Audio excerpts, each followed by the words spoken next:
gimana kabarnya semua? Semoga dalam keadaan baik.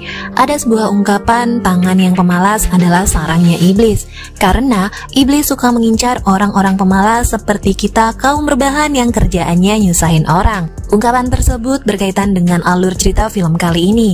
Seorang remaja pemalas bernama Anton Tobias menemukan mayat kedua orang tuanya yang berubah menjadi hiasan Halloween, dan tanpa dia sadari bahwa ternyata sang pelaku adalah tangan kanannya yang secara tiba-tiba nggak bisa dikendalikan oleh Anton. Seperti memiliki kehidupan sendiri dan bergerak sesuai kemauan sendiri. Tangannya menyebabkan kekacauan dan menjadi sangat haus darah, membunuh siapa saja yang ditemui. Salah satunya adalah kedua sahabat Anton, yang akhirnya harus menjadi korban keganasan tangan iblis tersebut. Bagaimanakah kisahnya? Yuk langsung saja masuk ke alur cerita film Idle Hands 1999.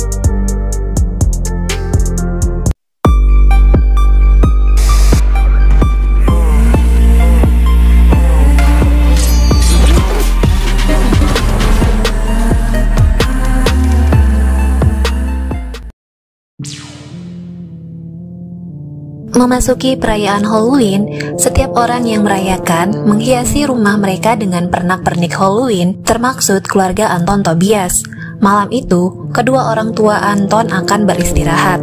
Saat mereka hendak tidur, tiba-tiba sang istri bernama Mary melihat sebuah pesan mengerikan di langit-langit kamar tidurnya. Ia pun histeris dan menyuruh suaminya Gary untuk memeriksa di bawah kasur, tapi tidak menemukan apapun. Gary menganggap pesan tersebut pasti ulah dari putranya Anton. Mereka juga mendengar suara dari luar. Sekali lagi Mary meminta Gary memeriksanya dan Gary pun turun ke bawah. Gak lama, Mary justru mendengar suara Gary ribut dengan sesuatu di bawah. Mary memberanikan diri untuk turun serta memeriksa. Namun, Mary justru tersandung dan menemukan ceceran darah di lantai. Mary yang ketakutan segera berlari kembali ke dalam kamar untuk memanggil polisi. Akan tetapi, Mary diseret masuk ke bawah tempat tidur lalu dibunuh oleh sesuatu.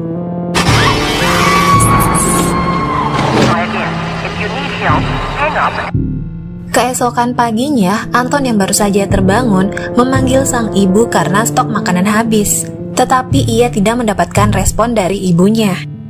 Anton ini tipikal anak yang pemalas, kerjaannya hanya menonton TV serta menghisap rumput laut alias gancrut.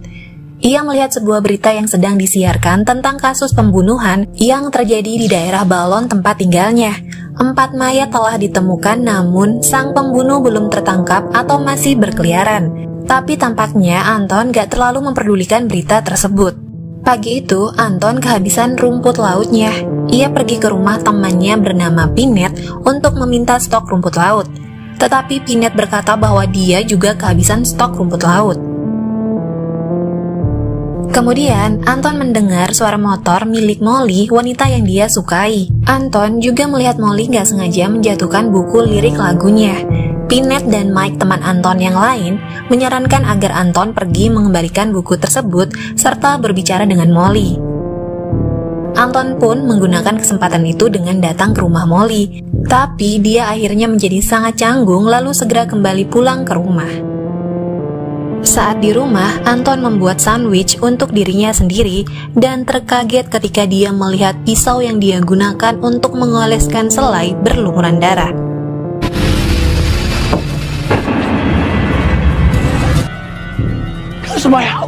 Ia juga menemukan kucingnya bermain dengan sebuah bola mata di lantai. Anton berprasangka jika pembunuh yang lagi dicari berada di dalam rumahnya. Anton berlari dengan panik. Dia tersandung kemudian menemukan mayat kedua orang tuanya. Anton dikagetkan dengan kemunculan Mike dan Pinet yang berkunjung ke rumahnya. Anton segera menunjukkan mayat kedua orang tuanya. Mike menemukan sebuah petunjuk dari mayat Mary, yaitu potongan kain.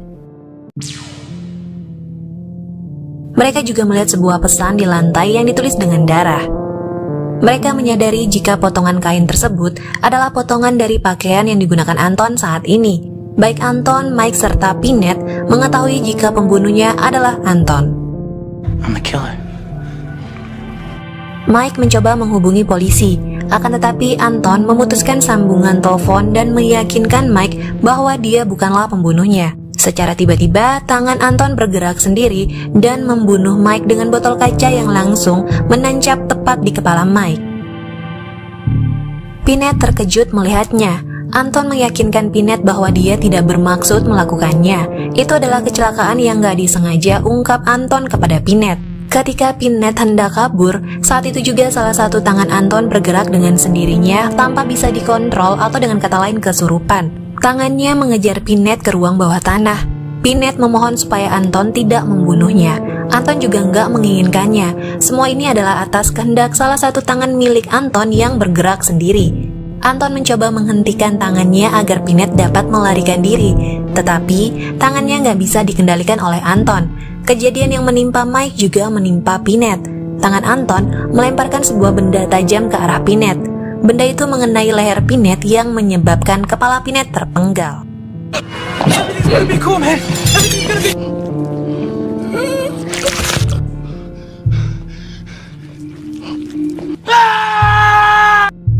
Sementara itu, seorang wanita bernama Debbie Lecure sedang berburu roh jahat atau iblis yang bertanggung jawab atas pembunuhan di seluruh negeri. Ia mengunjungi sebuah penjara berharap menemukan iblis yang merasuki tangan seseorang yang membuat orang tersebut berbuat kejahatan. Sayangnya, iblis itu telah pergi dari orang yang diduga telah kerasukan iblis jahat. Pada akhirnya, Debbie menemukan sebuah pola di mana iblis tersebut saat ini menuju daerah Bolan, lingkungan tempat tinggal Anton, yang tidak lain iblis yang merasuki tangan Anton. Atas kejadian tersebut membuat Anton syok berat dan mencoba menenangkan diri. Semakin lama tangan Anton semakin gak bisa dikendalikan.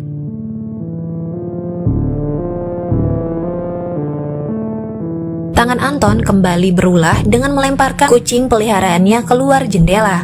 Anton segera pergi mencarinya, tapi tangan itu menariknya ke rumah Molly dan membunyikan bel pintu rumah Molly.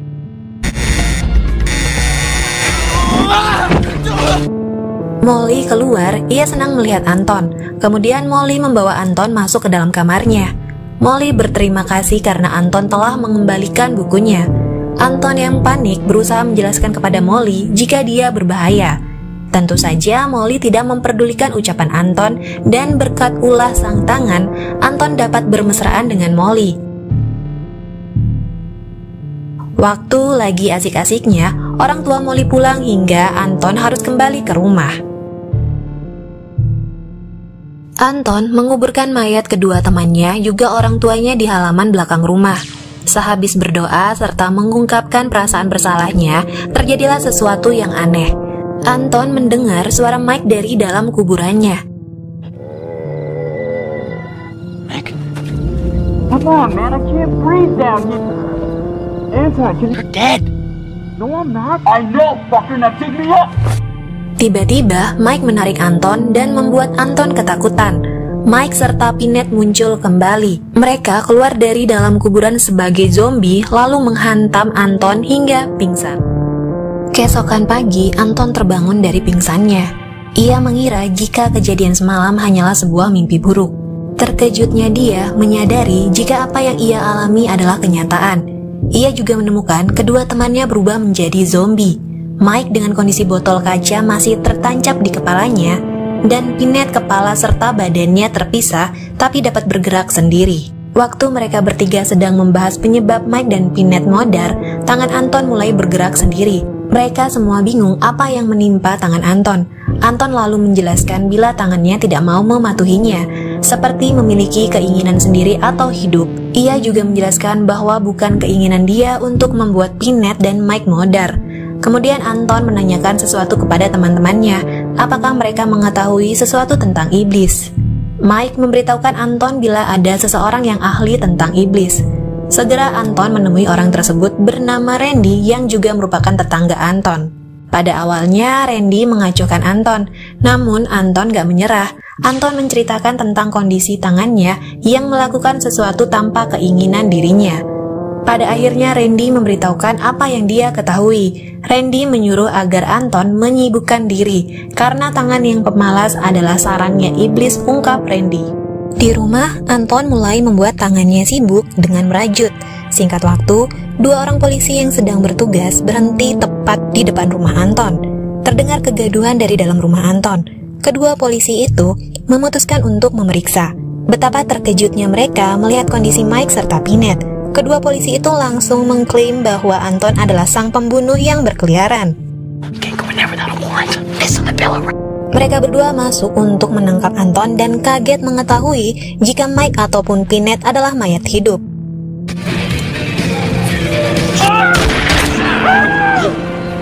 Anton sadar bila dia ditangkap maka dia akan masuk penjara dan itu akan membuat dia berhenti membahayakan orang lain. Anton lalu meminta untuk ditangkap. Sayangnya saat akan diborgol, tangan Anton kembali membunuh kedua polisi tersebut.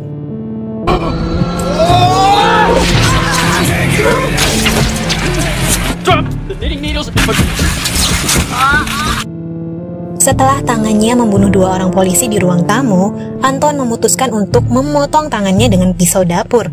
Tapi ia sempat kesulitan karena sang tangan mencoba menghindar. Pada akhirnya, Anton berhasil memotong tangannya. I'll just use this one.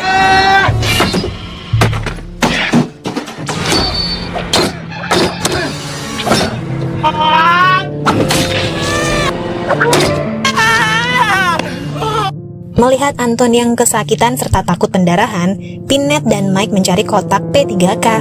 Mereka kembali pulang meninggalkan Anton. Anton yang mengira jika semua telah berakhir, ternyata salah. Tangan itu masih hidup serta bergerak sendiri. Anton berusaha menangkapnya, walaupun sedikit sulit. Setelah tertangkap, segera Anton memasukkan tangannya ke dalam microwave untuk dibakar.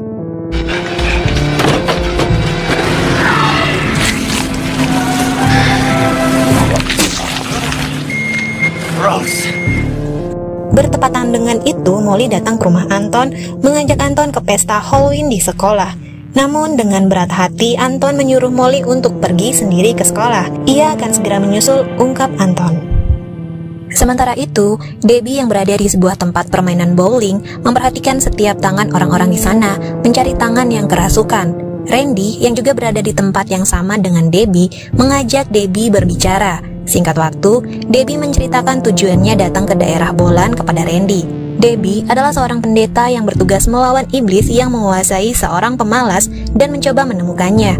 Karena orang itu akan membunuh orang sebanyak mungkin serta menyeret jiwa yang bebas ke dalam dunia lain. Debbie mempunyai sebuah benda yang dapat menghentikan semuanya. Debbie hanya butuh menemukan orang tersebut di mana sebuah tangan iblis yang menguasainya. Mendengar cerita Debbie, Randy teringat akan Anton lalu memberitahukan tentang Anton. Mereka pun memburu Anton untuk menghentikan tangan iblis tersebut. Pinhead dan Mike kembali ke rumah Anton membawakan kotak obat untuk Anton. Karena nggak melihat Anton berada di rumah, Pinhead serta Mike memanaskan makanan yang mereka bawa. Sebelum itu, Mike memperbaiki kepala Pinhead yang terpisah dengan badannya agar tersambung.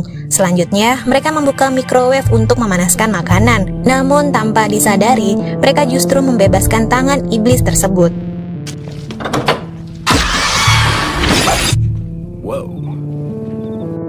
Setelah berbicara dengan Molly, Anton pulang ke rumah untuk menghabisi tangannya.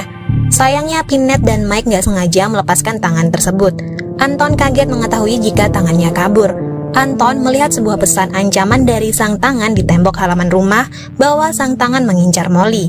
Lalu mereka bertiga memutuskan mencari tangan tersebut. Ketiganya kemudian mencuri kendaraan milik Randy dan pergi ke sekolah tempat diadakan pesta Halloween. Disusul Randy dan Debbie yang mengejar mereka ke sekolah.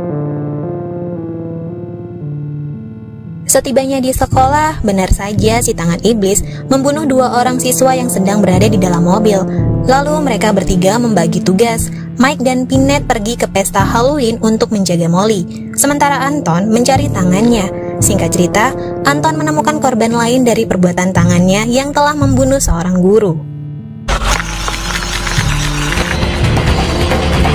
What's taking so long? Is this the supervisor?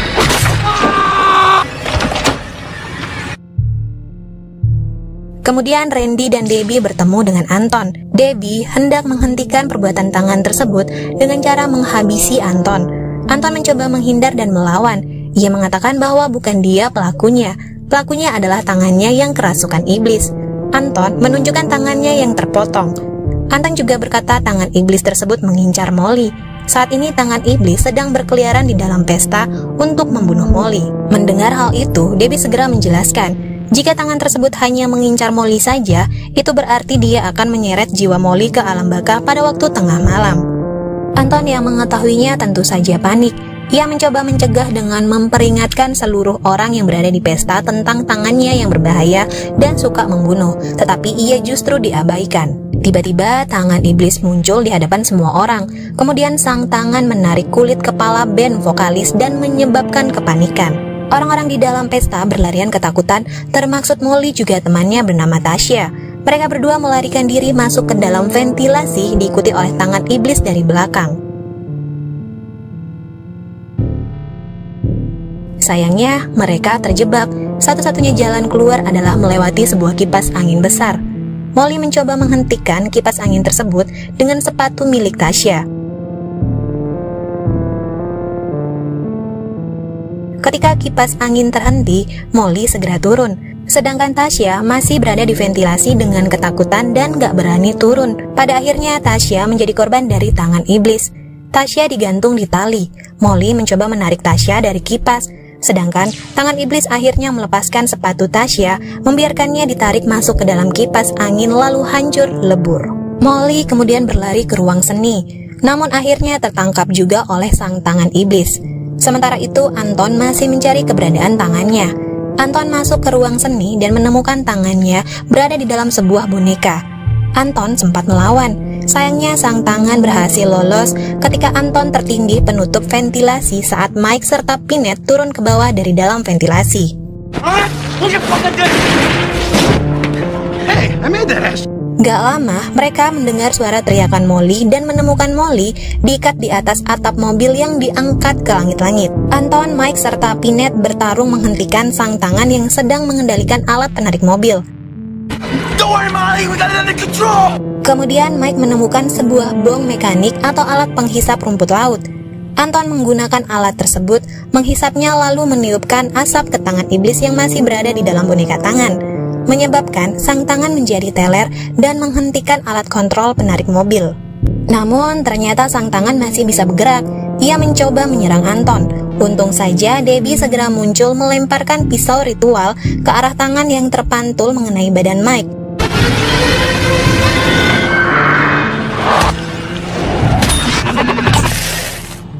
Tangan itu akhirnya dapat dihentikan serta meledak lalu menghilang. Selanjutnya, Anton melepaskan ikatan Molly dari atas mobil. Setelah terlepas, mereka masuk ke bawah mobil dan mulai bermesraan. Namun, karena kecerobohan Pinhead yang gak sengaja mengenai kontrol mobil, menyebabkan mobil terjatuh menindih Anton yang berada di bawahnya. Sedangkan Molly selamat dari kecelakaan tersebut. Kemudian, sebuah cahaya putih menyinari tempat tersebut. Waktunya bagi Pinhead dan Mike untuk berangkat ke surga. Mereka mengajak Anton, namun Anton menolak dan lebih memilih tinggal bersama Molly. Anton selamat dengan kondisi seluruh badan Anton digips di rumah sakit. Molly dengan setia menemaninya, sementara Mike serta Pinhead sekarang menjadi malaikat pelindung Anton. Saat ditinggal sendirian, Anton menoleh ke atas melihat sebuah pesan, "Saya di bawah tempat tidur," yang tertulis di langit-langit. Anton tentu saja terkejut lalu berteriak meminta pertolongan. Ia mengira jika tangan iblis muncul kembali. Mike dan Pinhead yang sedang berjalan menyusuri lorong tertawa mendengar teriakan Anton. Mereka memikirkan apakah mereka harus memberitahu Anton bahwa merekalah yang menulis pesan tersebut. Kemudian film pun berakhir. Gak ada penjelasan dari mana munculnya roh jahat atau iblis yang merasuki tangan seseorang sehingga berbuat kejahatan bahkan pembunuhan. Iblisnya datang gitu aja, masuk ke tangan orang secara random. Orang yang dirasuki juga kadang-kadang gak menyadari jika dia menjadi pelaku dari kejahatan seperti halnya Anton. Berita pembunuhan yang menewaskan 4 orang di lingkungan tempat tinggal Anton tentu saja berkaitan dengan Anton. Secara otomatis pelakunya tidak lain adalah Anton. Itu didukung dengan penemuan sepasang kuping di rumah Anton yang merupakan milik salah satu korbannya. Tapi pada intinya ini adalah salah satu horor komedi yang cukup menghibur. Oke, sekian dulu ya. Ketemu lagi di video alur cerita film berikutnya.